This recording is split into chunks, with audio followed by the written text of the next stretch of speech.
These videos are brought to you by MSCCasino.com and the Macau Sporting Club. MSCCasino.com, check it out. Also, be sure to check out PF Painters and their website, pfpainters.com. You are watching Sports Matters TV. Okay guys, Sports Matters TV in association with the Macau Casino Cork City. And the man next to me, no stranger here to Sports Matters TV for the simple reason he is a dominant, explosive force in the world of MMA. Oktagon 80 is fast approaching. It is literally 7 days away to the time and the minute. It starts this time next week, 7 days. Preparation, as always, will go well for Dennis. But Dennis, listen, this is a big fight. Two well-ranked fighters. A lot of back and forth, a lot of shit talk we love. I think he's got you blocked. I think he might be really afraid of you. I think he's blocked you on social media. But listen, how has preparation gone for this fight? And look, it's a fast turnaround since the last fight there just a couple of weeks back. But that's what you want. Yeah, I mean, I can't knock Octagon this year. They've given me a lot of activity. They've given me what I wanted. You know, as far as preparation, it's as good as it always has been. Obviously, the fast turnaround means that I was able to build off the momentum of my last fight. And obviously, I had a very fast turnaround between Robin Frank and Aaron Topolai, which meant that I could, build off the fitness that I gained in the first camp. Had me baby, then had a bit of time off, got a little bit fat, and then had the time to go back down and get me weight down again for Peter Gabal. And now I've just gotten straight back on it. Like, I had a little week off after the fight because my foot was a bit sore, but I'm always training anyway, regardless of whether I'm in camp or not in camp. I'm always ready. I'm always ready to go. The only thing is the weight. And yeah, as I say, I kept the weight low, kept the weight down after the last fight. So yeah, ready to go next weekend once this weight's off. And I've stepped on them scales. As far as Gokhan, he's blocked me from tagging him and he's blocked me from seeing his stories, but I'm not fully blocked, which is a bit annoying. I'd rather you just block me. Do you know what I mean? Just block me. Have at it. But the fact that he's like, I can't tag him in comments, I can't tag him in my stories, I can't see his stories, so it's a bit weird, but it is what it is. It just shows that I've gotten his head went through. So, no, I think you have. I think he, doesn't like to be tagged by you. Doesn't like to, I suppose, engage. So I think you're most definitely winning that battle, as we speak. Yet again, Germany. What a place to fight. Look, Octagon it's gone from strength to strength easily, as we keep saying, one of the biggest organizations in the world. It grows by the day, by the minute. But it's going to be good too, I suppose, be in Munich. There's an interesting main event, obviously. Look, a vacant title there. And I suppose, when you come through next weekend, that is something that will surely be in your sights because, look, yet again, you're fastly going through the ranks. You're not overlooking opponents. We know you're taking your time. You're not rushing, but you can't help what's on the table. I think it makes sense. Come through next weekend, you fight the winner of that main event. I mean, realistically, I think me and Gokhan is the main event, really. Like, let's just call a spade, right? No one really gives a fuck about Attila and Matthias fighting. As much as I like Attila as a person, don't really know Matthias, don't know much about him. I know he's Polish, that's about it. Between the two of them, in the last year, between the two of them, there's one win, which is Attila's win over some crab that they bought in from France, some Mexican French crab, 11-10. That's the only win between the two of them last year. I have got 5 wins basically in the last year. I don't know what else to say about that. As I said, with Attila, since he's come into the promotion, he's 2-3. He beat Makwan Amirkhani. Fair play to him. He beat Makwan Amirkhani, a UFC veteran. Yada yada yada. he beat, like as I said, a Mexican crab. And he lost the other three fights. He lost to Ronald Pardezer, he lost to Sardari, and he lost to Shamrock. I'll give him it. The Ronnie fight was close, and Ronnie's good. Sardari fight was close, and Sardari's good. And the Sham fight was maybe not as close, but it was still given as a split decision. So, and I know how good Sham is. I know how good the other two guys are.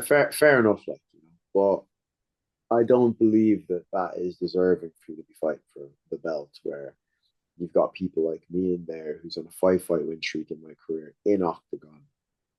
You've got guys like the guy I'm fighting, Gokhan, who's on a 5-fight win streak, 2-fight win streak in Octagon, 2-0 in Octagon. We're just right behind you there. Like, really, you shouldn't get to go skip the queue because you beat up an 11-10 guy and made decision with him. I finished my last two opponents, and the last 2-3 before that in Octagon, I didn't finish them, but I dominated them.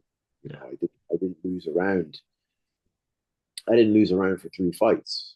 I dominated every round. I lost a round against Aryan, finished them. I lost a round against Peter, finished them. So I don't know. It is what it is. As far as I'm concerned, I am the main event. I'm always the main event. Yeah, regardless where I am on the card. And me and Gokhan will prove that once again. We're going to put on a show. We're going to put on a good fight for the crowd. And I never have boring fights. That's one thing anyone that even hates me can say that. I do not have that. I do not have fights that are not entertaining, from the walkout to the press conference, the weigh-in to the face-off to the post-fight press conference. The whole thing is pure cinema. So that is what I'm here to do. I'm here to entertain people. I'm here to beat the fuck out of grown men. So that's what I'm going to do come next Saturday. I think it's a unique thing, right? No matter where you go, there's always noise. You know what I mean? You don't mean that to happen, but wherever you go, there's noise, there's extra attention, there's extra cameras. Yet again, this time next week, you'll be in the arena, you'll be hitting pads, you'll be warming up for this big fight. There's a lot of noise. Yet again, we said it in the last interview and many interviews prior. Octagon are very, very lucky to have you on the roster, and I know you're grateful to Octagon as well. But main event, I think a lot of people will agree that this fight should be the main event. Obviously a bit of politics in MMA, but I agree it should be main event. How do you see the fight go? Obviously, look, you train hard. Every time you fight, you get better and better, and already, gone from strength to strength. But how do you see the fight go next week? And I get this vision that sometimes you like to play with opponents. Sometimes I reckon you can get them out of there in the first minute, but sometimes you like to play. You like to bash them in a bit. Put them on the ground, do this and that. But how do you see the fight go this time next week? And obviously, look, there's been a lot of hard work put in for this fight. Of course, like it's not just the hard work in this camp either. It's like I said, building on the camp before and the camp before that, and the camp before that. And like I'm always training anyway, even when I just had my baby. It might not have been in camp, but I was still training. I was still getting better, still getting fitter. I was still improving aspects of my game, my jab, my hooks, my boxing. But yeah, how do I see the fight going? I just see me doing what I always do. I'm gonna pressure him. He's gonna come into the fight emotional. I'm gonna weather that initial storm that everyone has in them. And then coming into round 2, coming into round 3, he's gonna be tired. The body work's gonna have paid off. He's gonna have blown his load, and I'm gonna drown him in there. Or if he wants to go down the route that Robin Frank went down, is not blow his load, try and maintain that constant pace, and I'll just pick him apart for 3 rounds. Happily, I'll just pick him apart for 3 rounds, no problem. I don't look for the finish. I just beat people up until they give me the finish. It is what it is. As far as Gokhan as an opponent, I just think like I fought better guys than him. I fought better guys that are better than him, and I fought better guys than he's fought. He might be on a fight win streak. He hasn't. I think they've been saying he hasn't lost in 3 years, but like he's fought 5 times in those 3 years. I've fought 5 times in the last 2 years, and I've not lost since I lost to George Staines. A George Staines loss in the fourth round isn't it's something to be ashamed of. I don't think. I went 4 rounds with a guy who's 7-0 now, who's on his own win streak, who's beaten top guys who have title contenders in Octagon and stuff since he beat me. Yeah, it is what it is. He had a level of grappling that was very high. Gokhan doesn't have that level of grappling. And as far as striking, I am the best striker on the Octagon roster. There's no if, buts, or maybes about that. There might be some guys that have more knockouts than me because they've got more fights than me. Or they come out swinging and they stand in the phone booth and have a war with another guy who's willing to stand there and stand in the phone booth and go 50-50 for it, play Russian roulette. I don't play Russian roulette. I snipe people from 2 kilometers away. They don't see me. They don't hit me. I think people are going to start realizing that the more I fight better opponents. I think sometimes when I fight a guy like 𝗜𝗥𝗜𝗓𝗛 caught me because he wasn't better than me, if that makes sense. Yeah. Like I almost kind of like came down to his level of striking, and he was just throwing a big overhand over the top. And like I said, first round, just putting everything into it to try and finish me in the first round. Still couldn't finish me, As far as any other technical strikers I fought, I believe Robin Frank is the most technical fighter I fought. Callum Mullen, I believe, very technical striker. And I piece those people up. The only guys that have a bit of success against me are guys that sort of steam forward, just throw with reckless abandon.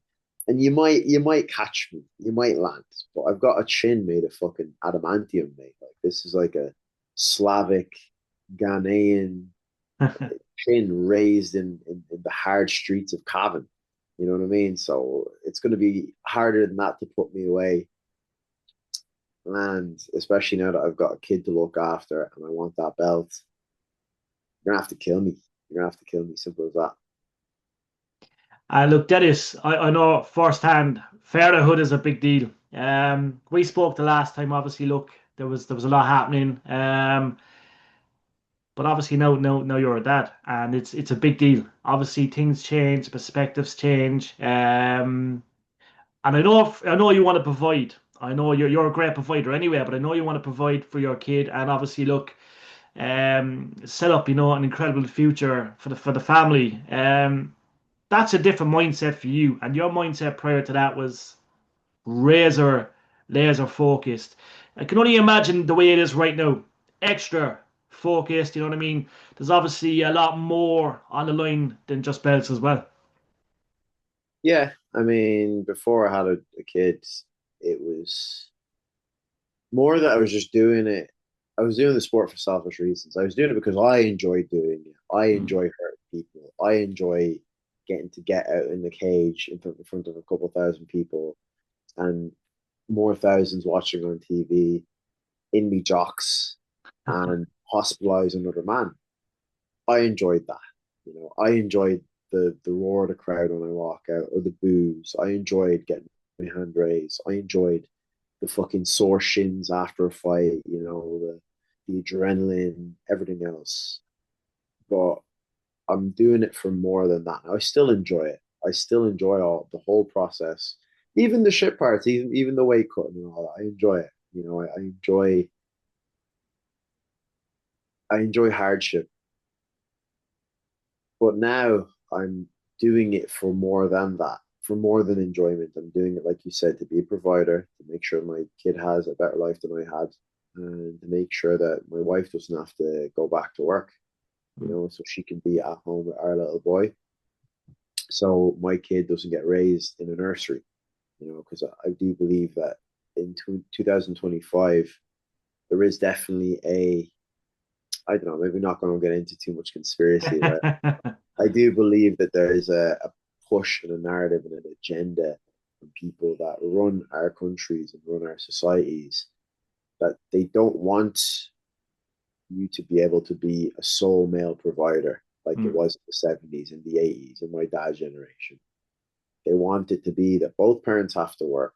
Your kid gets raised by some nursery employee who's been taught how to raise kids in a specific way, because they've done a course and they've done all this, and soft life, soft raising, speak to them softly, encourage softness in them. And that's not what I want for my kid. I want my kid, he's going to grow up and he's going to see a lot of shit in the real world, because the real world's hard. And I don't want him to go out into a hard world as a soft gun. So yeah, I want my family values and my wife's family values to be imparted on my kid, not the values of some person who works in a nursery. So yeah, that's a big part of my motivation. And then on top of that, I do not like Gokhan. Do you know what I mean? I'll call a spade as well. I don't like him. I think he's a bit of a knobhead. I think some of his political views are questionable, and I can't wait to drill a hole in his face. So. I'm in agreement with everything you just said. I'm in absolute agreement. It is a fucking crazy world. And yes, I completely agree. Right, last question for me, my man, because I know you're probably going to watch a bit of boxing tonight, obviously unwind and prepare for another mad day tomorrow. But the boxing, Ray, fuck the boxing. I'm watching. I'm on UFC Fight Pass. Yeah. It's title fights on today. We've got Solomon Simon. Shout out Solomon, about to become featherweight champion of the world. Former opponent of mine, amateur. So yeah, good to see him going on to become a world champion just before I become a world champion. No, I agree. UFC Fight Pass, get on it. We mentioned Ireland. Obviously, look, a Cork man, Brian Manning, big injury. Obviously, he was on an Octagon card pull-out. Will obviously has a big fight incoming not long after yourself. We're very close, I think, to getting that Irish show. Obviously, I reckon Octagon will come to Ireland in 2026. But listen, you'll be more than happy to fight for a world title on an Irish show next year.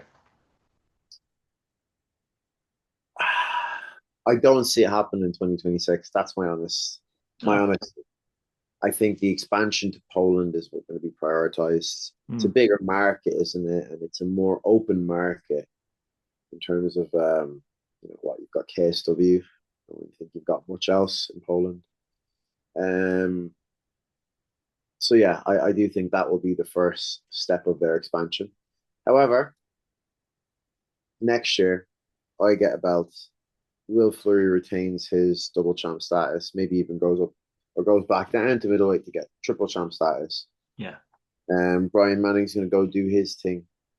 I'm kind of hoping I don't know what Brian Manning's going to do, because Will's going to be the middleweight champ, and then what are we going to do then? I don't know if he can make welterweight, but I also want to go up to welterweight and get the double champ status as well. So it's one of them. Obviously, we've got Richie Smullen then as well. He's going back down to featherweight, I believe. He should run through that division. I believe that, he smokes Ilbai. He smokes Sam Decker, Sam, whatever his fucking name is. Sam Bark. I think there's a couple of tough matchups at featherweight, but I think that Richie Smullen could definitely win his actual weight class in featherweight. And then, and then we'll see what happens then. If you've got 4 out of the belts, 5 out of the belts being held by Irishmen, there's no reason why you can't come to Ireland in 2027. True. So let's just collect these belts next year. I believe, for me, ideally, I would fight for the lightweight belt in Berlin in June on Octagon 100. So that's going to be their 100th card. It's going to be a big card. It's going to be a big show.